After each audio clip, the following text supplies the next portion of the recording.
বলতে চাই, আমার বা গ্রামের বাড়ি যে এলাকায় একটি হিন্দু অধ্যুষিত এলাকা, আমি ভোর রাত্রে আল্লাহু আকবার আজানের ধ্বনিতে ঘুম ভাঙতো, হিন্দু মা বোনদের উলুদ ধ্বনিতে ঢাকের শব্দ আর শঙ্খের শব্দে কাজ শুরু করবো ইনশাআল্লাহ।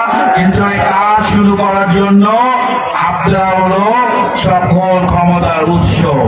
আগামী 12 ফেব্রুয়ারি নির্বাচনে আপনারা যদি আমাদের এই ক্ষমতার মালিক, আপনারা যদি আমাকে 12 ফেব্রুয়ারি নির্বাচনে ধানের শেষ মার্কায় ভোট দেন, তাহলেই কিন্তু আমি আপনাদেরকে সেই উন্নয়নের জায়গায় নিয়ে যেতে পারবো এবং সকল প্রকার বঞ্চনা থেকে আমি মুক্তি দিতে পারবো। আপনারা কি সেই ভোট, আপনাদের যে ক্ষমতা, আপনাদের যে আমানত, সেটা কি আপনাদের ধানের শেষে প্রার্থীর প্রতি রাজি আছে? অসংখ্য ধন্যবাদ।